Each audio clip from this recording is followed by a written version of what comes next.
بسم اللہ الرحمن الرحیم۔ محترم ناظرین، السلام علیکم۔ ایک یہودی کو رسول خدا صلی اللہ علیہ وآلہ وسلم سے چند دینار قرض واپس لینا تھا۔ ایک دن آپ راستے میں جا رہے تھے کہ وہ یہودی آپ کے پاس آیا اور اس نے کہا، جب تک آپ میرا قرض ادا نہیں کریں گے اس وقت تک میں آپ کو یہاں سے نہیں جانے دوں گا۔ نبی اکرم صلی اللہ علیہ وآلہ وسلم نے فرمایا، اس وقت ادائیگی کے لیے میرے پاس کچھ بھی نہیں ہے۔ یہودی نے کہا، جب تک آپ میرا قرض واپس نہیں دیں گے میں بھی آپ کو یہاں سے جانے نہیں دوں گا۔ آپ نے فرمایا، اگر یہ بات ہے تو میں تیرے ساتھ یہیں بیٹھ جاتا ہوں۔ یہ کہہ کر آپ اس کے ساتھ بیٹھ گئے۔ جیسے جیسے وقت گزرتا گیا آپ کے صحابہ وہاں جمع ہوتے گئے۔ جب انہوں نے یہودی کی یہ جسارت دیکھی تو انہوں نے اس کو سزا دینے کا ارادہ کیا۔ آپ نے انہیں ہر طرح کی تادیبی کارروائی سے روک دیا اور فرمایا کہ تم دور چلے جاؤ۔ حکم رسول کے تحت صحابہ دور چلے گئے۔ سورج لمحہ بلمحہ گرم ہو رہا تھا اور اس کی تپش سے آپ کو اذیت پہنچ رہی تھی، یہاں تک کہ آپ کے چہرہ اطہر سے پسینہ بہنے لگا۔ اس کے باوجود آپ نے کسی طرح کے غصہ کا اظہار نہ کیا اور کوئی سخت جملہ نہ کہا۔ آپ سارا دن وہیں بیٹھے رہے اور ظہر، عصر اور مغرب و عشاء کی نمازیں وہیں پڑھیں۔ پھر رات چھا گئی۔ آپ نے رات بھی وہیں بسر کی اور فجر کی نماز بھی وہیں پڑھی۔ صحابہ یہودی کو ڈرانے دھمکانے لگے۔ آپ نے فرمایا، تم اس سے یہ کیسا سلوک کر رہے ہو؟ صحابہ نے کہا، یا رسول اللہ، اس کی یہ جرت کہ آپ کو یرغمال بنا کر اپنے پاس بٹھا لے۔ آن حضرت صلی اللہ علیہ وآلہ وسلم نے فرمایا، اللہ نے مجھے اس لیے نہیں بھیجا کہ میں کسی ہم پیمان یا کسی اور پر ظلم کروں۔ جب دن چڑھا تو یہودی نے کلمہ اسلام پڑھتے ہوئے کہا، اشہد ان لا الہ الا اللہ و اشہد ان محمدً عبدہ و رسولہ۔ میں اپنی دولت کا ایک حصہ راہ خدا میں دیتا ہوں۔ میں نے آپ کو اس لیے نہیں روکا تھا کہ میں آپ کی توہین کروں۔ اس ذریعے سے میں آپ کے پیمانہ صبر کو آزمانا چاہتا تھا، کیونکہ تورات میں نے آپ کی یہ صفت پڑھی ہے، محمد بن عبداللہ مکہ میں پیدا ہوگا اور طیبہ کی طرف ہجرت کرے گا۔ وہ تندخو اور سخت مزاج اور بیہودہ گوئی کرنے والا نہ ہوگا اور کوئی جھوٹی بات زبان سے نہیں کہے گا۔ اس طرح سے میں نے آپ کو یہاں رکھ کر اس بات کی تصدیق کی ہے کہ تورات نے بالکل سچ کہا تھا۔ رسول اکرم صلی اللہ علیہ وآلہ وسلم مبعوث برسالت ہونے کے 3 سال بعد تک خفیہ طور پر دعوت اسلام دیتے رہے۔ اس کے بعد اللہ تعالیٰ نے آپ کو حکم دیا کہ آپ کھل کر اللہ کا پیغام پہنچائیں اور لوگوں کو خدا کی طرف دعوت دیں۔ ایام حج شروع ہوئے تو پورے جزیرۃ العرب سے لوگ مکہ کی طرف آنا شروع ہوئے۔ نبی اکرم صلی اللہ علیہ وآلہ وسلم کوہ صفا پر چڑھے اور آپ نے بلند آواز سے فرمایا، لوگو، میں اللہ کا رسول ہوں، تم اللہ رب العالمین پر ایمان لے آؤ۔ لوگ آپ کی طرف متوجہ ہوئے اور انہوں نے تعجب سے یہ اعلان سنا اور سب کی خواہش ہوئی کہ وہ اعلان کرنے والے کو دیکھیں۔ پھر آپ صفا سے اتر کر مروہ آئے اور وہاں پر بھی آپ نے 3 بار یہی اعلان کیا۔ جب ابو جہل نے آن حضرت صلی اللہ علیہ وآلہ وسلم کا یہ اعلان سنا تو اسے سخت غصہ آیا۔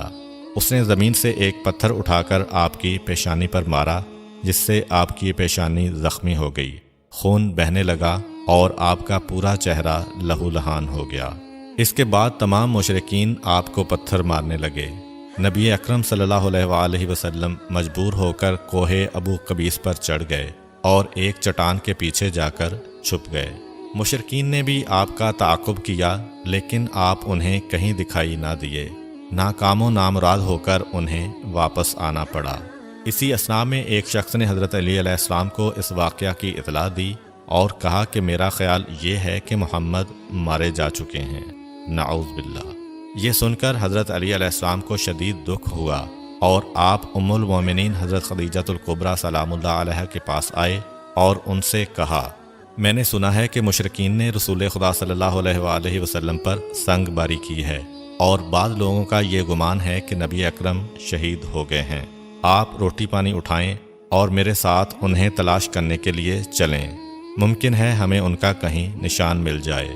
آپ وادی پر نظر رکھیں اور میں پہاڑ کے دامن میں آپ صلی اللہ علیہ وآلہ وسلم کو تلاش کرتا ہوں۔ آپ روتے ہوئے آگے بڑھے اور آپ کہہ رہے تھے، یا رسول اللہ، ہمیں جواب دیں، آپ کہاں ہیں؟ میری روح آپ پر قربان، آپ کس وادی میں بھوکے پیاسے ہیں؟ آپ نے مجھے اپنے ساتھ کیوں نہ لیا تھا؟ حضرت خدیجہ رو رو کر فریاد کر رہی تھیں، کوئی ہے جو نبی مصطفیٰ کی مجھے خبر دے؟ کیا کسی نے انہیں دیکھا ہے جو مجھے ان کے متعلق بتلائے؟ اس وقت جبریل امین علیہ السلام رسول خدا صلی اللہ علیہ وآلہ وسلم پر نازل ہوئے۔ ان کے پیچھے ملائکہ کی بہت سی صفیں تھیں۔ انہوں نے حضرت صلی اللہ علیہ وآلہ وسلم سے کہا، خداوند جبار نے ہمیں آپ کے فرمان کی تعمیل کے لیے بھیجا ہے۔ اگر آپ چاہیں تو ہم اس قوم کو تباہ کر دیں گے اور ان کا دنیا میں کہیں نام و نشان تک دکھائی نہ دے گا۔ رحمت للعالمین نے فرمایا، میں نبی رحمت بنا کر بھیجا گیا ہوں، میں عذاب و انتقام کا حامی نہیں ہوں۔ پروردگار میری قوم کو معاف کر دے، وہ مجھے جانتے نہیں ہیں۔ جبریل امین علیہ السلام نے حضرت صلی اللہ علیہ وآلہ وسلم سے کہا، خدیجہ سلام اللہ علیہا آپ کو تلاش کر رہی ہیں۔ خدیجہ کے رونے نے آسمان کے فرشتوں کو رلا دیا ہے۔ آپ انہیں جواب دیں، خدا کی طرف سے اور ہماری طرف سے انہیں سلام پہنچائیں اور انہیں جنت کی بشارت دیں۔ نبی اکرم صلی اللہ علیہ وآلہ وسلم نے خدیجہ و علی کو صدا دی اور انہیں اپنے پاس بلایا۔ دونوں شخصیات آپ کی خدمت میں حاضر ہوئیں۔ انہوں نے آپ کی پیشانی پر پٹی باندھی اور گھر لے آئے۔ جب مشرکین کو معلوم ہوا کہ نبی اکرم صلی اللہ علیہ وآلہ وسلم اپنے گھر آ چکے ہیں تو انہوں نے گھر کا محاصرہ کر لیا اور سنگ باری شروع کر دی۔ حضرت علی علیہ السلام اور حضرت خدیجہ سلام اللہ علیہا آپ کا دفاع کرنے لگے۔ جب سنگ باری میں معمولی سا وقفہ ہوا تو حضرت خدیجہ گھر سے نکلیں اور انہوں نے چیخ کر کہا، فرزندان قریش، کیا تم سے حیا رخصت ہو گئی ہے؟ تم اپنے قبیلہ کی معزز اور محترم خاتون کے گھر پر سنگ باری کرنے لگے ہو۔ اگر تمہیں خدا کا خوف نہیں ہے تو دوسرے لوگوں کو اپنے اوپر ہنسنے کا موقع نہ دو اور اپنے لیے ہمیشہ کی ذلت و بدنامی تو نہ خریدو۔ جب مشرکین نے حضرت خدیجہ سلام اللہ علیہا کی گفتگو سنی تو ندامت کے مارے ان کے سر جھک گئے اور وہ شرمندہ ہو کر اپنے گھروں کو چلے گئے۔ نبی اکرم صلی اللہ علیہ وآلہ وسلم نے دعوت اسلام کا آغاز ان روح فرسا واقعات کے ساتھ کیا تھا۔ آپ پر کروڑوں سلام ہوں۔ آپ نے لوگوں کو گمراہی و ضلالت سے بچانے کے لیے قدم قدم پر تکالیف اٹھائیں اور صدمے برداشت کیے۔ امید کرتا ہوں کہ آپ کو آج کی ویڈیو اچھی لگی ہوگی۔ اگر آپ کو ہماری ویڈیو اچھی لگی ہے تو ویڈیو کو لائک کریں اور مزید اس طرح کی ویڈیو